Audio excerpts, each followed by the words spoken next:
తిరుపతి జనసేన నియోజకవర్గ incharge Kiran royal సంచలన వ్యాఖ్యలు చేశారు. సుగాలి ప్రీతి ఘటనను బయటపెట్టింది జనసేన అధినేత పవన్ కళ్యాణ్ అన్నారు. సుగాలి ప్రీతి తల్లిని వైసీపీ ట్రాప్ చేసి పవన్ కళ్యాణ్పై కేసులు పెట్టించిందని ఆరోపించారు. న్యాయవాది జడా శ్రవణ్ కుమార్ కేవలం పబ్లిసిటీ కోసమే పవన్ కళ్యాణ్ లక్ష్యంగా చేసుకున్నారని మండిపడ్డారు.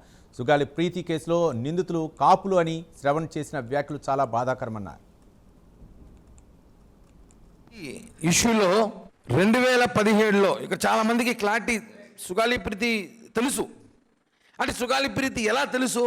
పవన్ కళ్యాణ్ గారి వల్ల తెలుసు. పవన్ కళ్యాణ్ గారు ధర్నా చేయడం తర్వాత, మేము కవాత్ చేసిన తర్వాత సుగాలి ప్రీతి అని ఒక ఘటన 2017లో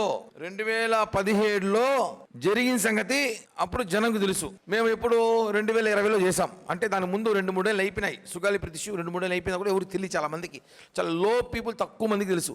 ఆ సుగాలి ప్రీతి ఇంటి పక్కన ఎదురింట్లో పక్కింట్లో తప్ప. ఇది వాస్తవం. నిన్న ఒక ఆఫ్ కోర్ట్ లా అడ్వకేట్ ఒక ఉన్నాడు. మా రఘురామకృష్ణ అంటే సిల్లిపుట్ లాయర్. ఆయన చెట్టు కింద ప్లేడర్కి ఎక్కువ, ఇంకా సీనియర్ లాయర్ కానీ తక్కువ ఒక లిల్లీపుట్ లాయర్ ఉన్నాడు. ఆయన పేరు జడో ఏదో.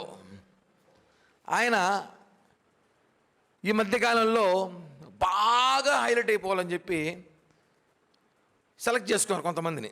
అందులో పవన్ కళ్యాణ్ గారి పేరు వచ్చిందంట. 4 సార్లు వేస్తే కూడా లక్కీ డిప్లు వేస్తే ఎవరిని తిడతాం, ఎవరిని విమర్శిద్దాం అని పవన్ కళ్యాణ్ గారి పేరు వచ్చినట్టుంది. ఈరోజు ఆ సిల్లీపుట్ అడ్వకేట్ని అడుగుతున్నా, నిన్న మీ ప్రెస్ మీట్లో మీరు ఎంత జోకరో, మీరు ఎట్ట అడ్వకేట్ అర్థం కాలే నాకు. మీకు అందరూ కాపీ ఇస్తా. ఇప్పుడు సుగాలి ప్రీతి